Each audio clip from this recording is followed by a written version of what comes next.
En el video anterior obtuvimos la ecuación fundamental del modelo y mencionamos que la economía en el largo plazo converge a un estado en el cual las variables per cápita permanecen constantes, por tanto sus tasas de crecimiento son cero. En este video estudiaremos la dinámica de transición. Partiendo de nuestra ecuación diferencial ordinaria, tenemos por tanto que la variación del capital es cero en estado estacionario. Por lo tanto, partiendo de acá, sabemos que el ahorro de la economía necesariamente debe ser igual a la reposición necesaria para mantener constante el capital. Dicho esto, podemos organizar esta ecuación de tal forma que podamos expresar el capital en términos de constante. Entonces, el capital lo podemos pasar a dividir o simplemente multiplicar y dejándolo expresado con signo negativo, lo cual es igual a una constante n más delta. Organizando, tenemos que el capital queda elevado a la 1 menos alfa y esto es igual a n más delta.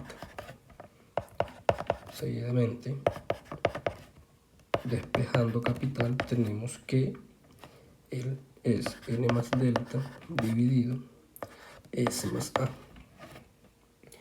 Una forma de aislar el capital, de dejarlo solo, es dividir ambos lados por delta menos 1 en el exponente y va a quedar de esta forma.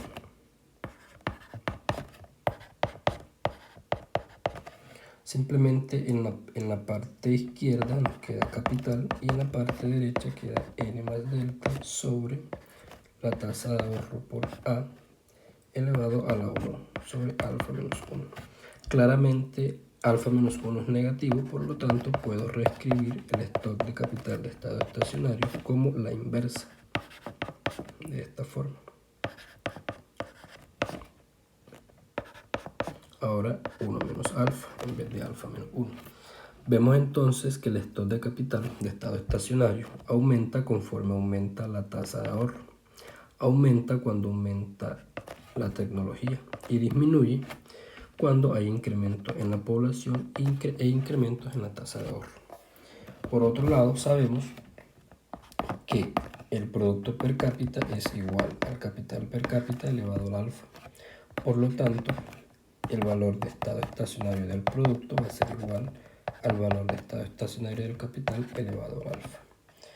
Simplemente tenemos que el producto per cápita de estado estacionario es S por A sobre N más delta elevado a la 1 elevado, multiplicamos por alfa, a la alfa sobre 1 menos alfa.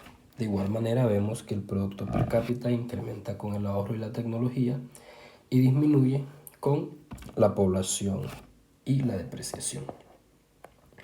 Por otro lado, el consumo es una fracción del producto. Por lo tanto, el consumo de estado estacionario es 1 menos la tasa de ahorro multiplicado por el producto de estado estacionario. Entonces, el consumo de estado estacionario es 1 menos delta, 1 menos S por S por A dividido N más S elevado a la alfa sobre 1 menos alfa. Y hemos encontrado los valores de estado estacionario. Gráficamente podemos observar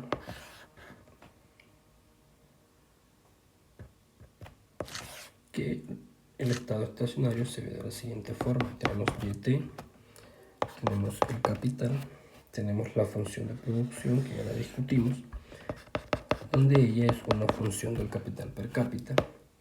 Tenemos la tasa de ahorro de la economía, el ahorro de la economía, que es una fracción S de la función de producción, y tenemos la depreciación. La depreciación, como ya dijimos, tiene pendiente n más delta y está multiplicado por el capital. El stock de capital de estado estacionario, como vemos, es el punto en el cual la curva de ahorro iguala la tasa de reposición. Entonces, los valores de estado estacionario para el capital y para el producto toman esta forma acá, en el cual depende, como ya vimos, de S y de A dividido entre N más delta, y son valores que están elevados a la 1 menos alfa. Y el capital, el producto de estado estacionario, va a ser simplemente esa expresión, pero multiplicado por alfa. Ahora, como mencionamos anteriormente, estos son valores constantes. Aquí podemos ver que tanto S como A son constantes, N y delta son constantes y alfa es una constante. Es decir, en estado estacionario, estas variables permanecen constantes. Por lo tanto, sus tasas de crecimiento, digamos la tasa de crecimiento del capital, la tasa de crecimiento del producto y la tasa de crecimiento del consumo van a ser cero.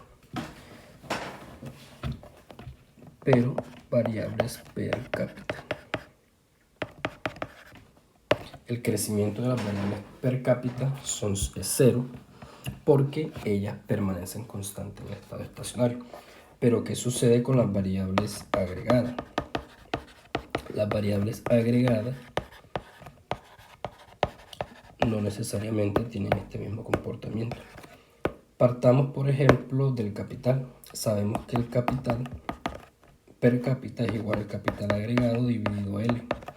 Por lo tanto, el capital agregado es igual al capital per cápita multiplicado por L. Si tomamos logaritmo natural del capital agregado, va a ser igual al logaritmo natural del capital per cápita más el logaritmo natural del trabajo. Si tomamos las derivadas logarítmicas respecto al tiempo de cada uno de los lados, tenemos el siguiente resultado.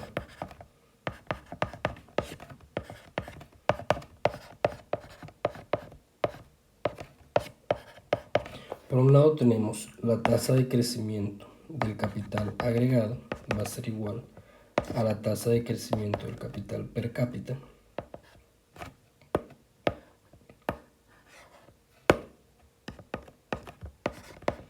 más la tasa de crecimiento de la población. Por un lado ya sabemos que la tasa de crecimiento del capital per cápita es cero, por lo tanto la tasa de crecimiento del capital agregado va a ser igual a la tasa de crecimiento de la población, que ya sabemos que es M. Es decir, en estado estacionario, el capital per cápita permanece constante. Por lo tanto, su tasa de crecimiento es cero. Pero a nivel agregado, el capital crece a un ritmo N, es decir, crece al mismo ritmo que crece la población. Se puede verificar de igual manera este resultado con otras variables como el producto y como el consumo. Todas estas variables crecen al ritmo de la población. Es decir, en estado estacionario, el consumo, por ejemplo, permanece constante. Por tanto, su tasa de crecimiento es cero, pero agregadamente, en términos agregados, el consumo crece al mismo ritmo que la población. Y eso aplica también para el producto, por ejemplo. Por otro lado, vamos a analizar la dinámica de transición. Partamos nuevamente de nuestra variable, nuestra función diferencial, que es una fracción del producto menos n más delta por kt. Si divido esta variable por ella misma, por kt, en ambos lados, fíjense de varias cosas. Lo primero es que, por definición, esto es la tasa de crecimiento del capital. Entonces vamos a escribirla como delta K. Tenemos S por K, tenemos capital T a la alfa por capital T a la menos 1 menos N más delta. Fijémonos que esto aquí se hace 1. Por lo tanto, el capital crece de esta forma. S a KT a la alfa menos 1 menos N más delta. Fijémonos que esto es una constante, la tasa de crecimiento, y esta es la única parte de la ecuación que depende de la variable capital.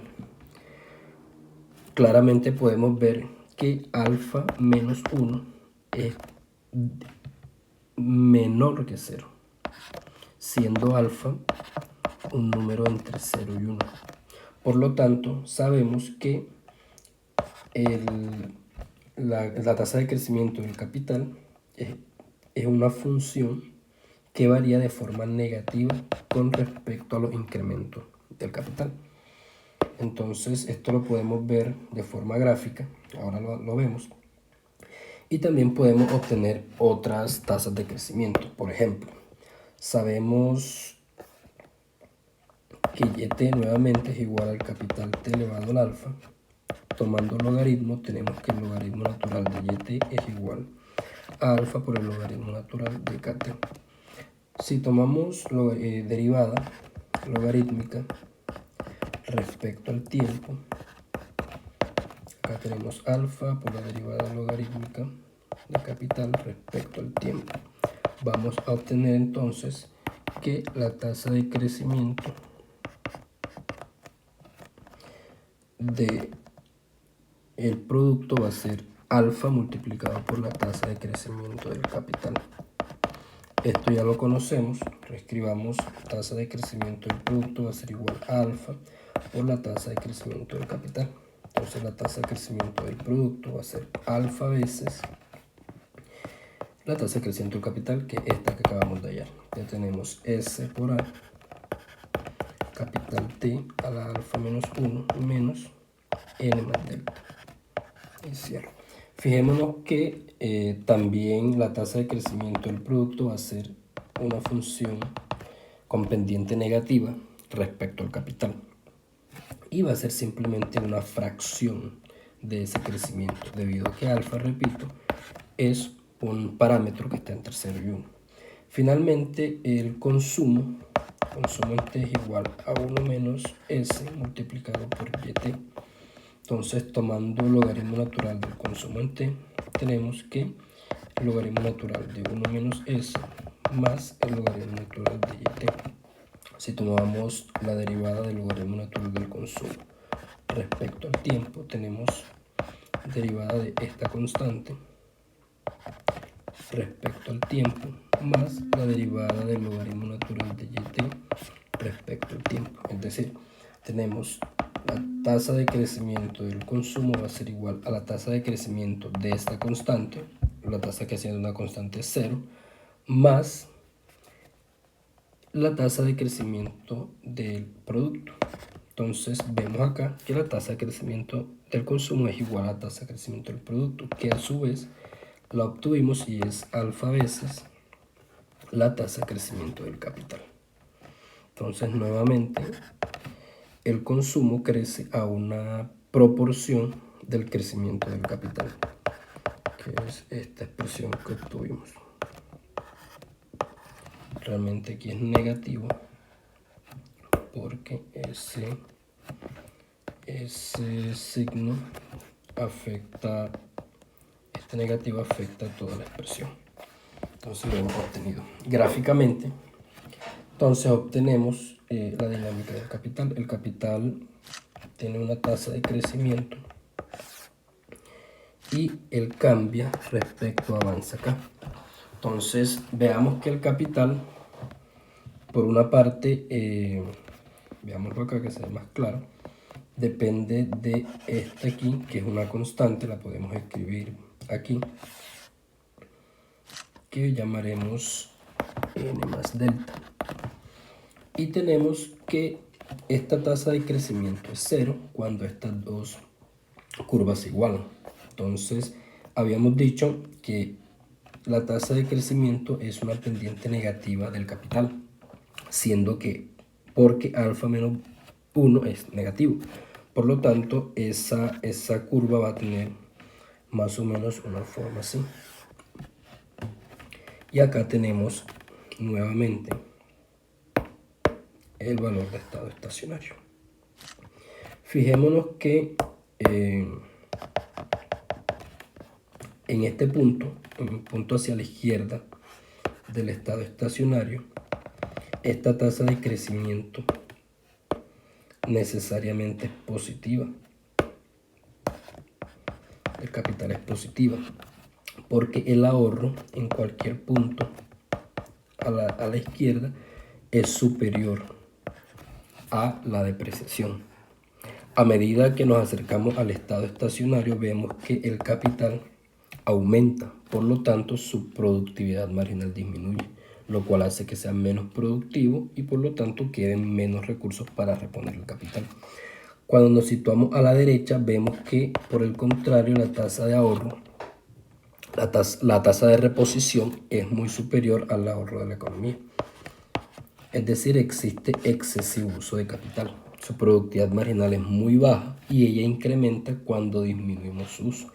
Y por otro lado, en ambas situaciones vemos que, que la dinámica de la economía lleva a que el stock de capital en el largo plazo sea efectivamente el stock de capital de estado estacionario. Por lo tanto, gráficamente demostramos que el estado estacionario existe, él es único por las características de la función de producción y es estable porque cualquier desviación de la economía, sea a la derecha o sea a la izquierda, hace que la dinámica lleve a que la economía converja hacia ese valor. Sucede lo mismo, por ejemplo, cuando existe un incremento o una disminución, supongamos que disminuye N o disminuye delta, esta curva se desplazará hacia abajo. Entonces simplemente la economía va a converger hacia un nuevo estado estacionario, ¿cierto? Y va a suceder lo mismo si nos desviamos a la derecha o hacia la izquierda, la misma dinámica de transición hará que lleguemos a ese nuevo estado estacionario. Sucede lo mismo también si existe un cambio en la curva de ahorro. Por ejemplo, supongamos que esta curva se desplaza hacia acá y vemos que siempre la economía llega a una nueva dinámica de transición. Es decir, no importa lo que pase en esta economía exógena, si existe incrementos de la tasa de ahorro, incrementos de la tecnología, incrementos de la población o de la tasa de depreciación, la economía siempre va a tender a un estado estacionario. Es decir, el estado estacionario es estable bajo estas condiciones. En el próximo video vamos a demostrar no solo gráficamente, como ya lo hicimos aquí, sino que vamos a demostrar matemáticamente que el estado estacionario efectivamente es estable. Muchas gracias.